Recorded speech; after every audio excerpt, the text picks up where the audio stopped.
Good morning, good afternoon, and good night. This is the Become Podcast.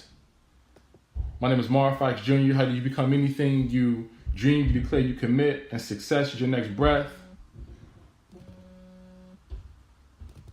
Shayler, you there? Yeah, is this better? Yeah, we good. So I'm recording. We record. So let's just do my little intro, and I'm gonna bring you in a little bit. So as I said before, what I wanted to do was start doing some interviews with some cool people that have some really, really cool stories. And this is another one of these cool people that I met. And so before I bring Shayler on, what I wanted to do is kind of give you an understanding of kind of how we met. So Shayler is involved in youth basketball, youth sports, and he had a son who was involved in youth sports as well. And so there was a connection between a current client of mine and Shayler. And so I think Shayler, Mr. Smith, who's the father of Nate Schmidt, told Shayler about me. And so we both got into it. So we eventually hooked up, and I started training Shayler's older son. And for what it's worth, we trained for a little bit, but we got disconnected. And so shortly thereafter, not shortly thereafter, but some time passed, and we reconnected with his younger son, Sherrod. And so now we are reconnected. We're training, and I've known Shayler being involved in youth sports and basketball and things of that nature. And so I wanted to have him on to talk about youth sports, but to also talk about how he got into youth sports. So with that being said, I want to introduce everybody to Shayler Barnes. Shayler Barnes, how you doing? I'm well, Marv. How you doing?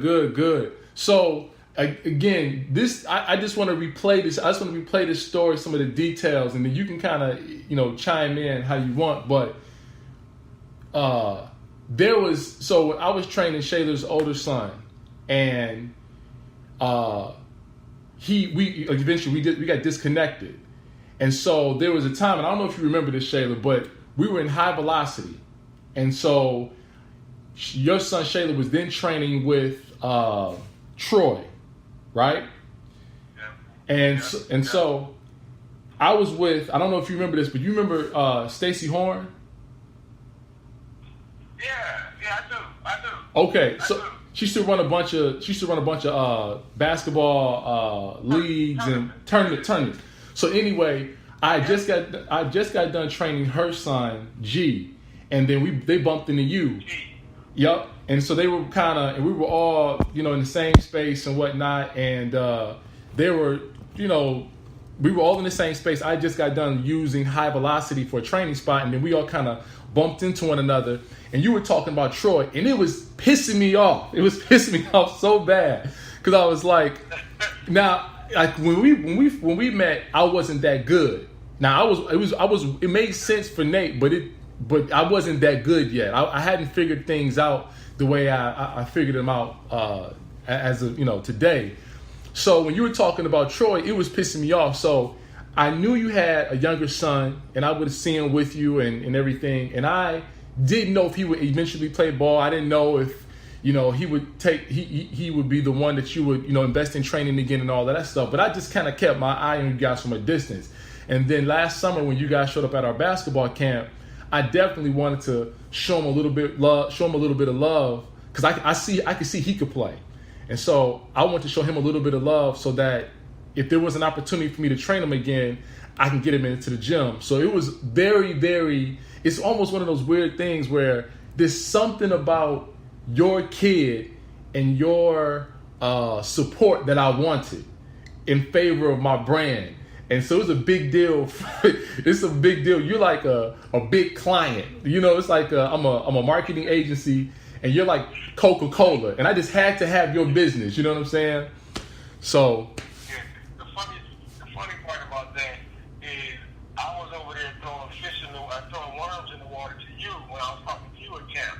Like, I didn't have a trainer at that point. We had broke up with Troy. Yeah. And I was looking, so I was throwing worms in the water, seeing if you was interested in fighting or not. At first, it really felt like you was feeling me, and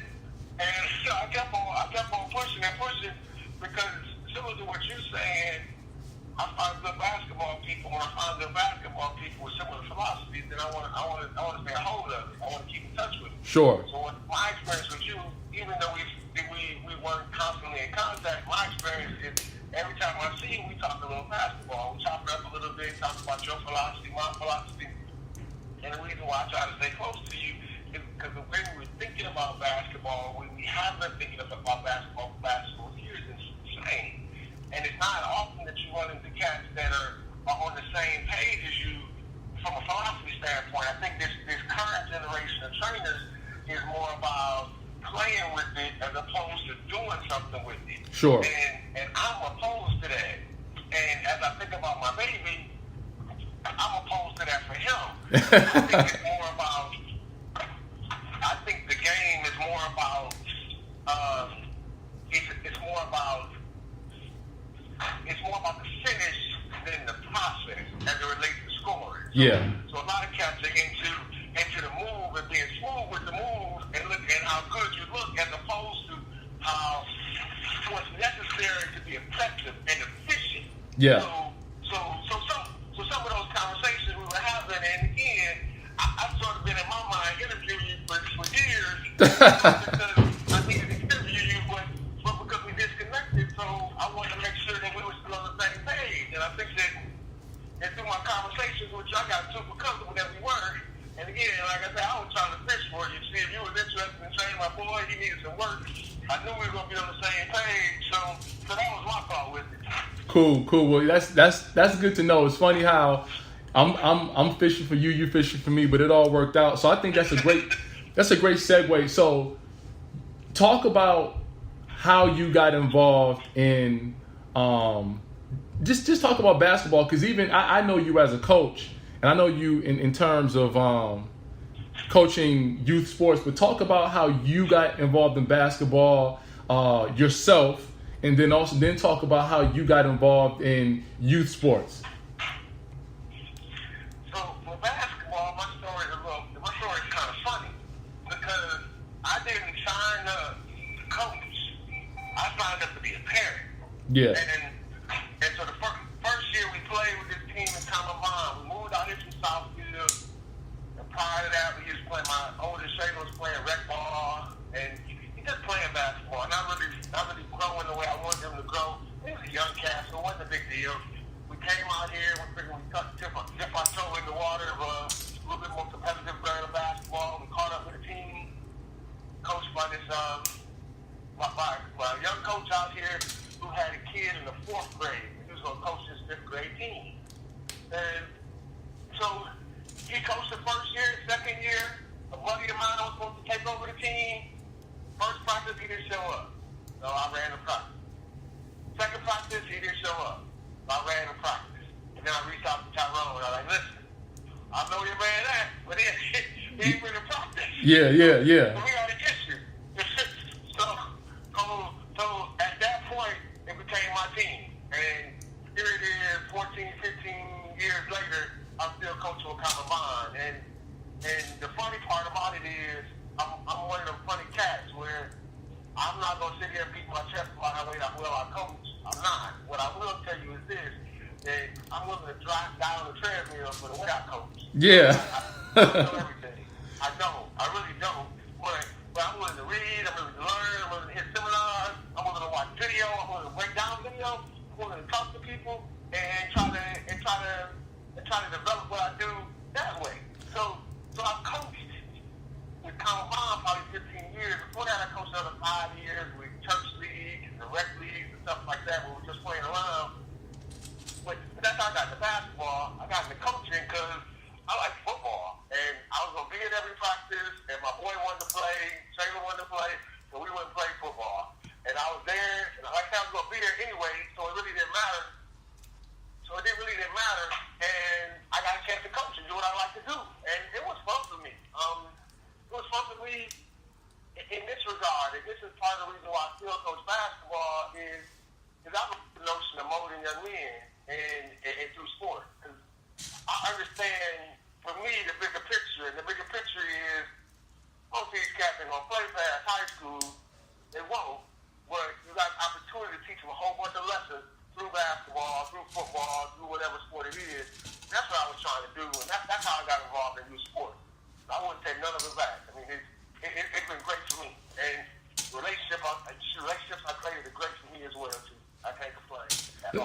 Let me ask you this question. So you say you did coach. You did a little bit. You did some coaching in before you started doing AAU basketball, and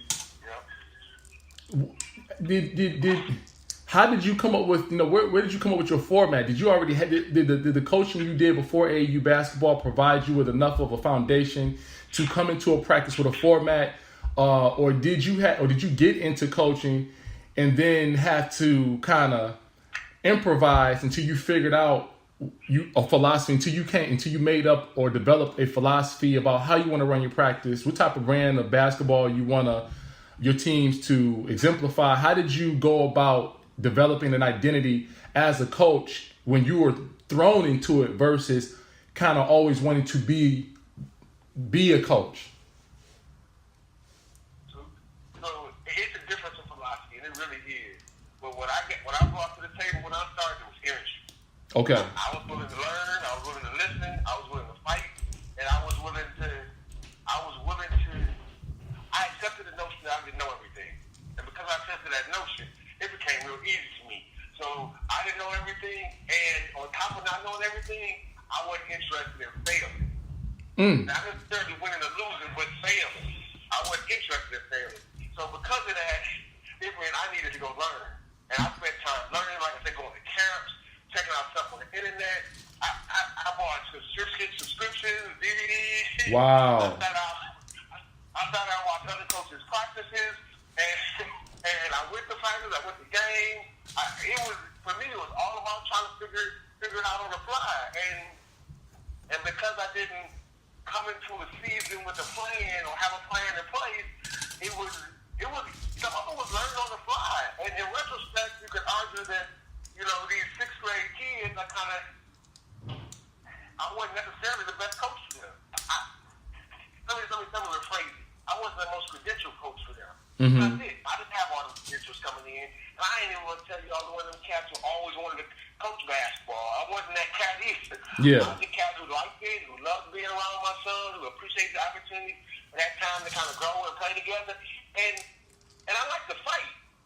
Yeah. So if you want to thumb wrestle, we'll thumb wrestle. I'll thumb wrestle you to death. So play Jack, we'll go play Jack.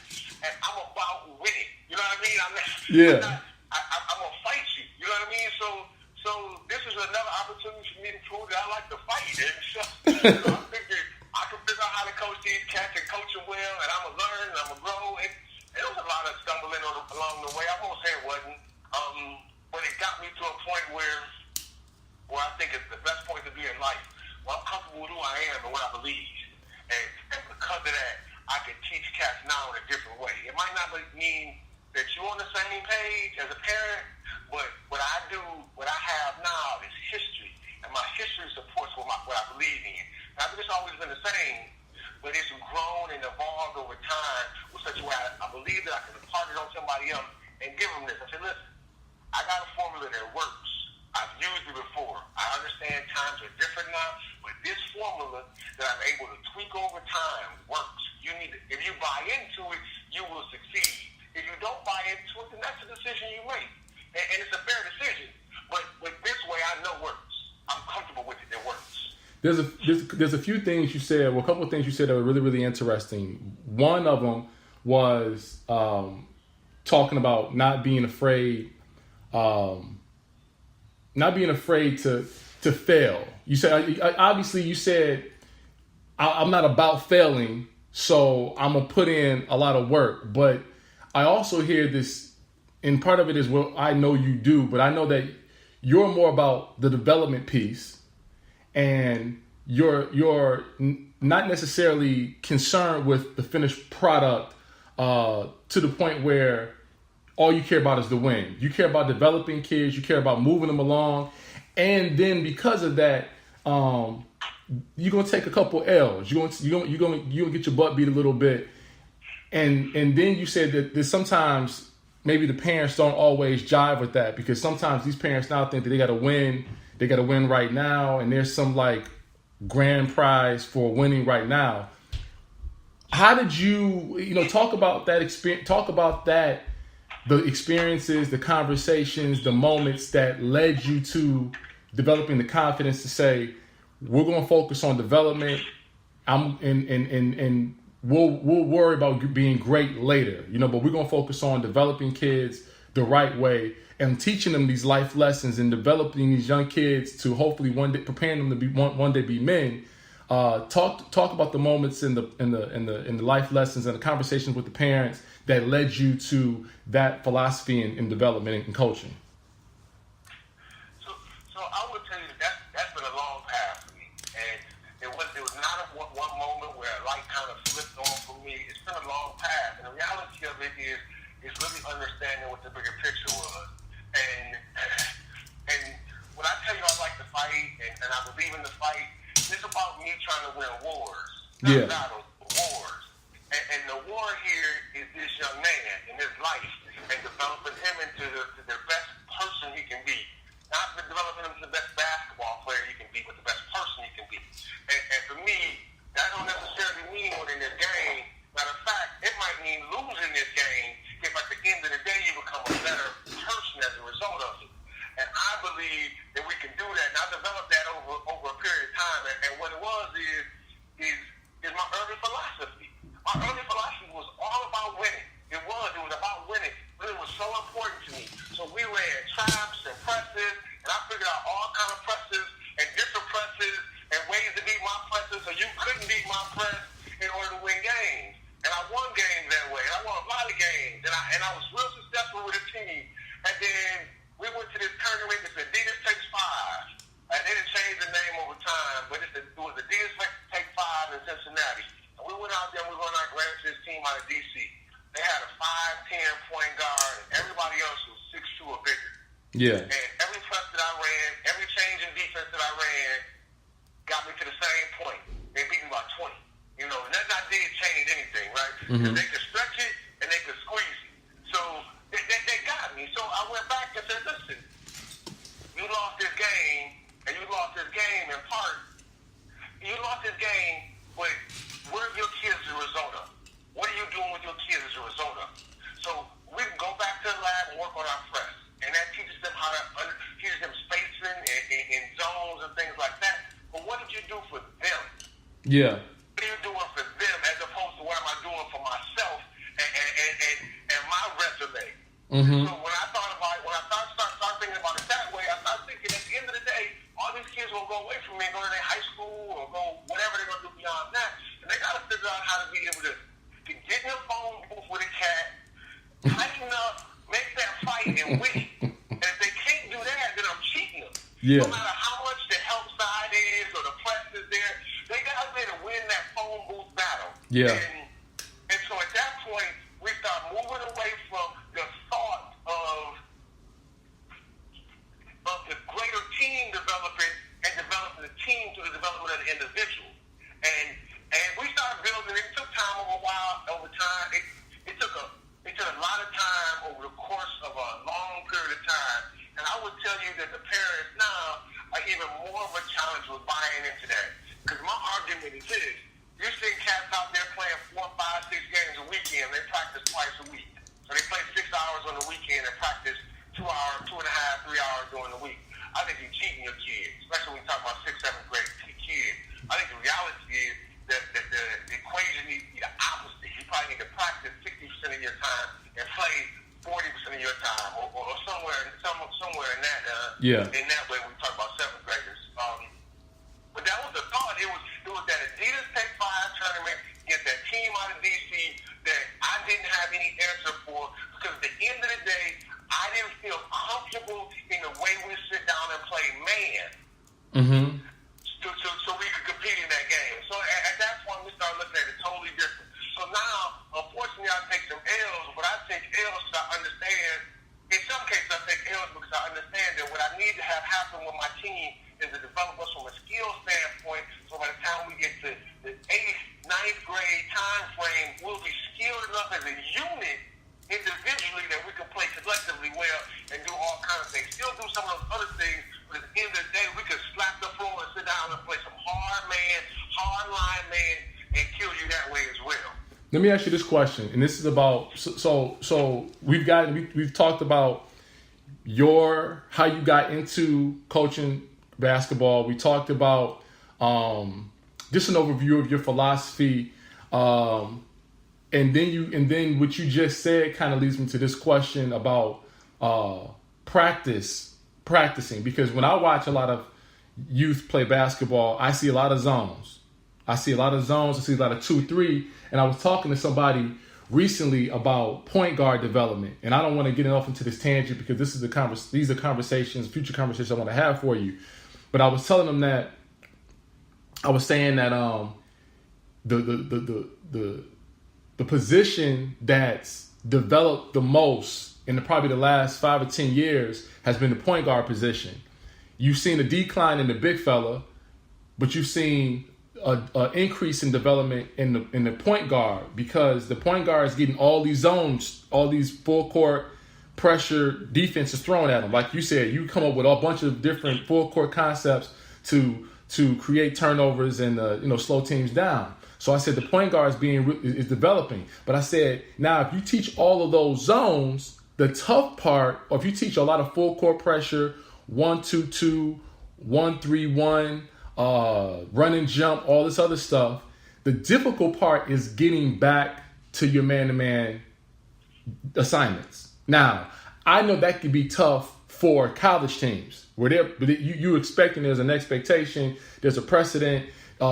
There's kids who you just expect at this level should be able to communicate and figure out, okay, I'm pressing, I'm at the top of the press, but I'm guarding this guy, and therefore I got to scramble and figure it out. So to negate that sophisticated coaching process of teaching kids young kids especially, how to full court press and then go back into a man-to-man, they go back to zones. So everybody just goes back to a zone because that's easy. Now I know if I'm at the front of the press, and now once I go back to half court, now I'm guarding the wing on a 2-3. So knowing that, and I know you just said you want to do a lot of man-to-man coverage, teach guys how to help the helper, so on and so forth. So how do you go about practicing? So hold on 1 second. All right, so how do you now create? Knowing that you're going to always be going against 9 times out of 10, you're going to be going against zone coverage. How do you practice so that you work on your man-to-man coverage? You can teach these kids for the long haul, but then still prepare them for what they're probably going to see in the game, which is probably going to be more zones than man-to-man. Does that make sense? It does. It's a hard battle, and it's a hard battle because my answer to you is I picked up this team a couple of years ago. When I picked up this team, I refused to run any zone. I refused to run a diamond press, 2-2-1 press, any kind of press, half court zone, anything, because they didn't know how to play man. Yeah. So I don't care. So I'm willing to take the L on that because I don't think that it's worth my time to teach you how to play a zone. Won't worth your time to teach you how to play a zone if you don't play good man. Yeah. I'll take it a step further and say that a real effective zone is predicated on your understanding of how to play good man. So for me, I think for the first couple years of this team, I only taught zone so I could teach you how to be pseudo-successful in the game. When I say pseudo-successful, I'm talking about from how to attack it standpoint. So we had to run it from a dummy standpoint in order to make sure we knew how to attack it offensively. Yeah. But that's the only reason I went over it. And so my philosophy is we're going to shell it, teach you some basic principles behind it. But my thought about that is the same as my basic thought about offense. I ain't interested in plays. I want to teach you concepts. Yeah. So that's the other thought behind it that kind of puts me in this funny spot where you got to marry me really, because I ain't gonna try to win games with you the first year. I'm gonna teach you how to play basketball. And so as I continue to teach you how to play basketball, and that's why I say for me as a coach, it's better for you to marry me. Sure. We're in this for the long haul. Sure. It ain't a 1 year, 1 season thing. I'm gonna build on these concepts. And because I build on these concepts, I'm going to develop you from a basketball IQ standpoint. So you're going to be a better player, not just on my team, but on teams, period. Sure. So that's the challenge with this, is while I put cats in a 2-3 zone to practice, I'm only putting them in a 2-3 zone so I can tell other tell the rest of the team or tell the team in general how to attack the 2-3 zone. We talk about a press break in practice, not because on press offense, not because I'm so concerned about our ability to press, but so you can combat it in the game. And it ain't, none of what I do is about run to the elbow, and when you get to the elbow, set a screen and reverse pivot and catch there and then dish off the next game. My thought is, in the 2-3 zone, there's a soft spot in the middle, there's a soft spot short corner, on the wing, and soft spot here. So understand those soft spots, and we got to flood those soft spots when the ball's on the ball. When the ball's on the ball, when you got the ball on your side of the court, you got to flood that soft spot between the block and the elbow and the short corner in order to get good looks at it. So that's the same concept I think about when I think about pressing zones and traps and things like that. Let's understand the concept of what they're doing and how we address it. And some of it is really, to be perfectly honest with you, is a development catch from a skill standpoint. Mm-hmm. I don't care if this trap is coming to run at you. What do you do when the trap comes at you? Yeah. Right? So are we dribbling the ball and then when the trap comes, pick it up? Or are we dribbling and are we picking the ball up and looking to step through? Are we looking to attack the guy's shoulder and make him open up so he can't trap me there? That's kind of what I try to work on when I think about it from a full court press standpoint or something along those lines. It teaches them how to be better basketball players. Understand what's happening to you so you can react intelligently. Every press to me is about speeding the cat up, making him uncomfortable. Yeah. And my thought is understand what's happening to you here and then make decisions accordingly. So it's more about developing the skill as opposed to understanding how to do it from a defensive standpoint, understanding the skills necessary to beat it from an offensive standpoint. That's kind of the way I look at it. Man. That's a long-winded answer to get to your question. I'm sorry. No, that's what it is, man. I am so excited, man, that I finally got some initiative up and decided to call you and call some other people, because after this I'm calling Nate. It's finally glad that I got the initiative up to start calling all these people, because I have such good conversations, and I've always had good conversations with you. We talk basketball philosophy, we talk kid development, we talk coaching, we talk players, we talk NBA, we talk a little bit of college. Even I don't watch a lot of college, but you talk, you talk about high school players, and you'll come into the gym and you'll see one of my high school guys, and you'll talk to them about, I saw that game last night. What did you think about this player? What did you think about that player? I mean, you probably know some of my clients how they play, because you've seen them play. And so I'm just happy, man, that I've started this, and now we get a chance to have some more conversation throughout the course of the week, not just on Sundays, but we get an opportunity to have some more dialogue. It makes me even more focused it keeps me more alert and more aware of all these different trends that I see in youth basketball development, to give you things to talk about, to give you an outlet to voice your opinion, and hopefully create some good content that somebody else will listen to here and say, you know what, this makes sense. I mean, even as you talk about when you made that, you had that epiphany or that aha moment when you're playing in this Adidas tournament and you realize, is the win about me or is it about the kid? And it's ironic because I'm going around the house cleaning, and I had this epiphany. I'm thinking about one of my players that has an ACL injury, and I got to get him right. And I'm acting like it's all on my shoulders to get him right. Like it's all on me. As a trainer, I'm acting like it's all on me. But I think there's something magical that happens when the coach is thinking to himself, it's all on me to get this kid right. Because I think when you have that mentality as a coach, that's when the kid is like, it's all on me to make coach's concepts come to life. And I think when the coach is like, it ain't about the wins, it's about these kids, then I think that's when the kid is like, it ain't about these stats, it's about this team. And that's when I think you get, the Spurs. That's when you get, Detroit Pistons. That's when you get that Detroit Pistons, the bad boys, and that's when you get the 04 team, and that's when you get, I think it was I can't remember that Dallas team and what year they made it, but that's when you get this magic happening where both the coach and the kids are working for one another. And you said that, like, it's not about me, it's about these kids. But I think even on a very young age, even though some of these kids aren't superstars, some of these kids won't play on the next level, they're playing really hard for you. You know what I'm saying? And so, man, I'm just happy that that we got something going now. And so I love long answers. I'm long-winded, and I love long answers. And so we're going to keep this thing going, man.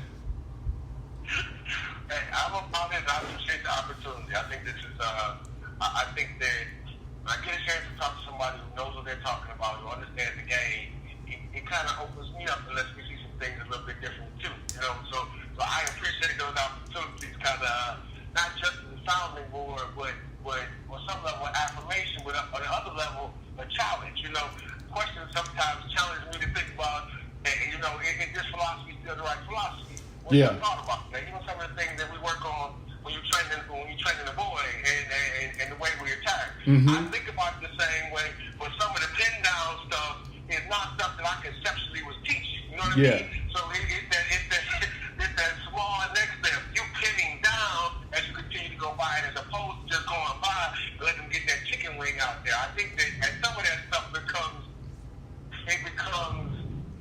a challenge to your concept of thinking, or at least an opportunity for you to question what you're thinking about. So I appreciate the opportunity for the dialogue all the time. Well, I'm going to let you go. I got to get Nate on the line. But once again, thank you so much. And again, people, whoever's out there listening, this is my good friend, Shayler Barnes, coaches AAU basketball, coaches youth basketball, and just cares. And the reason why I wanted to introduce you to him is because I feel like he cares and his intentions are good, and he cares about these kids, and he understands the big picture. And like he says, he's not in the would you say winning the battles? You want to win the war. You know what I'm saying? So with that being said, we're gonna keep it going, and I'm gonna let you go, and then I'll be seeing you next Sunday. Okay, I appreciate it, Coach. We'll talk to you. No problem. Talk soon. Take care now. All right, you too. Thanks. Bye-bye. So that's it. I'm about to call my good friend Nate Schmidt. We're going to talk about development. So you'll hear this podcast probably on Monday. And then I'll post this on Monday. And then you'll hear Nate on Tuesday. So with that being said, greatness lives on the edge of death. I am not afraid to die.